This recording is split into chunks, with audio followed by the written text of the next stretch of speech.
Have you heard yet about Future, the real estate conference by Appfolio? Appfolio has created an entire event dedicated to preparing your business for the future of technology and real estate. In San Diego on October 28th through 30th at Future, you will learn to seize the opportunity of AI and transform the performance of your business. Here's why you absolutely need to be there. Industry pioneers. Learn from 90 plus speakers, including heavyweights like Don Carpenter from Iron, Michael Akinwumi from the National Fair Housing Alliance, and Christy Fickert from RealLink. Miss out, and you'll be paying catch up all year. Epic keynotes. Hear from best-selling author Daniel Pink and three-time Olympic gold medalist Kerry Walsh Jennings. These are stories you won't want to miss. Cutting-edge sessions. Customize your agenda from over 45 sessions to dive into the latest AI trends, market forecasts, or growth strategies.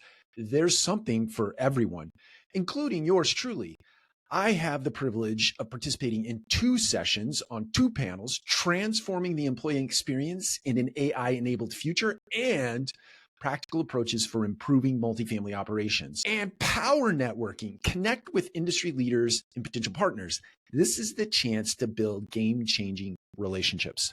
And live musical performances. See one of the most iconic R&B bands of all time, Boys II Men, perform at the breathtaking Rady Shell.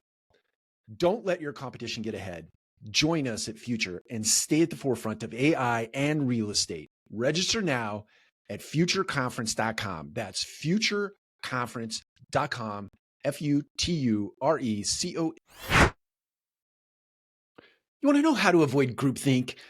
Before I tell you, let's talk about what groupthink is. Have you ever been in a room where a problem needs to be solved, and then all of a sudden there's some very loud voices at the table that sort of dominate the conversation, that suck all the oxygen out of the room, and that offer up all of their ideas as it relates to how you solve a problem?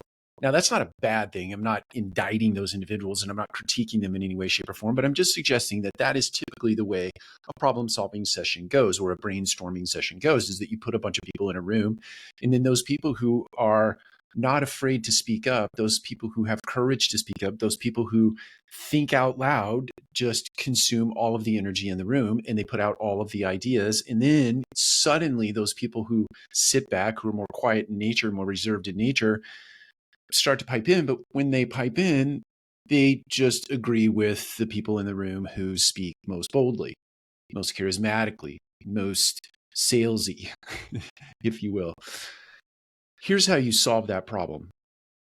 Prior to going into a room to do a problem-solving session, you send out a communication. It doesn't matter, TikTok, Instagram, LinkedIn, email, etc. You send out a communication that details the problem. It gives you a pure definition of the issue that you're trying to deal with. Pure definition of the issue. I love that phrase, pure definition of the issue. Take the time to get clear on what it is you're trying to solve. And then create a narrative, a document, if you will, that puts that out there in full view to the entire group with the request that they think about and come up with 2 or 3 ways to solve the problem. Then, and only then, do you get people in a room to solve the problem collectively. And you start by letting people share their ideas, go around the room, go around the horn, so to speak, and have everyone read their ideas. And then, and only then, and then capture those in some way. But then and only then do you start to discuss what would be the best solution for said problem. That way you get all the voices in the room. That way you avoid groupthink. That way you avoid the dominance of very loud voices who frankly, and again, it's not an indictment, they just can't help themselves. They just think out loud. And they're very charismatic in nature. And that's a great thing. We love those people. But we love our quiet people too. We love our reserved people too. And many times those quiet and reserved individuals have some of the best ideas ever. They just never make it into the ecosystem because they get drowned out by the loud voices. That's my encouragement for you today. Next time you go into a meeting, preempt the meeting, preempt the problem-solving session by putting the pure definition of the issue out there first.